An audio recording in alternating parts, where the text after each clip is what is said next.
गोगा जी का जन्म राजस्थान के भटनेर क्षेत्र में हुआ था, जो अब हनुमानगढ़ के नाम से जाना जाता है। उनका जन्म चौहान राजवंश में हुआ, जो वीरता और साहस के प्रतीक थे। गोगा जी के पिता का नाम जीवराज और माता का नाम बाछल देवी था। कहा जाता है कि गोगा जी का जन्म कई सालों की तपस्या और वरदान के बाद हुआ था। माता बाछल देवी ने कठिन तप किया, जिसके परिणाम स्वरूप महाशक्ति और वीरता से परिपूर्ण गोगा जी का जन्म हुआ। एक भविष्यवाणी ने उनके जन्म से पहले ही संकेत दे दिए थे कि गोगा न सिर्फ अपने राज्य की रक्षा करेंगे, बल्कि अपनी असाधारण शक्तियों से धर्म की स्थापना करेंगे। गोगा जी का बचपन साधारण बालकों जैसा नहीं था। वे बचपन से ही तेजस्वी और धैर्यवान थे। उनकी बुद्धिमानी और साहस की कहानियां दूर दूर तक प्रसिद्ध होने लगी थीं। एक बार जब उनका सामना एक जंगली शेर से हुआ, तब गोगा जी ने निडरता से उसका सामना किया और उसे काबू कर लिया। यह देखकर सभी लोग चकित हो गए।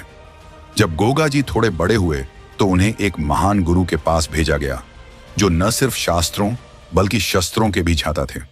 गुरु ने गोगा जी को धर्म, नीति और युद्ध कला का अद्भुत ज्ञान दिया। धीरे धीरे गोगा जी अपने गुरु के सबसे प्रिय शिष्य बन गए। गोगा जी को सिर्फ शौर्य में ही नहीं, बल्कि आध्यात्मिकता में भी गहरी रुचि थी।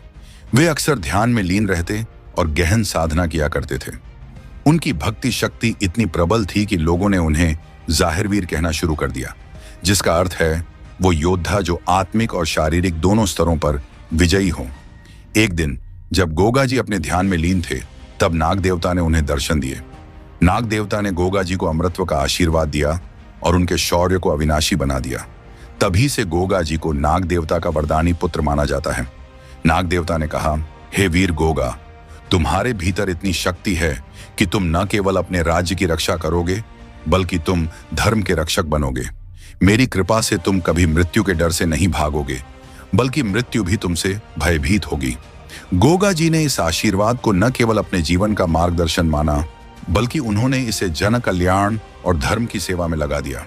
गोगा जी अपने पिता जीवराज की मृत्यु के बाद भटनेर के राजा बने। उनके राज्य काल में भटनेर को स्वर्णिम युग की संज्ञा दी जाती है।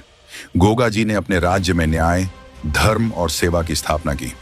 कहा जाता है कि गोगा जी ने अनेक युद्ध लड़े और हर युद्ध में उनकी विजय सुनिश्चित रहती थी। लेकिन उनका सबसे बड़ा युद्ध तब हुआ जब उन्होंने धर्म की रक्षा के लिए एक महान दानव से युद्ध किया। उस युद्ध में गोगा जी ने अपनी सभी दैवीय शक्तियों का उपयोग किया और दानव को पराजित कर दिया। गोगा जी की वीरता और भक्ति का ऐसा संगम था कि वे न केवल शत्रुओं के लिए, बल्कि अपने अनुयायियों के लिए भी प्रेरणा बन गए। उनकी कहानियां दूर दूर तक फैलने लगीं और लोग उन्हें देवता के रूप में पूजने लगे। गोगा जी का शरीर मृत्यु को प्राप्त हो सकता था, लेकिन उनकी आत्मा अमर हो गई। आज भी लोग मानते हैं कि गोगा जी नागलोक में निवास करते हैं, और जब भी कोई भक्त सच्चे मन से उनकी आराधना करता है, तो वे उसकी मदद के लिए अवश्य आते हैं।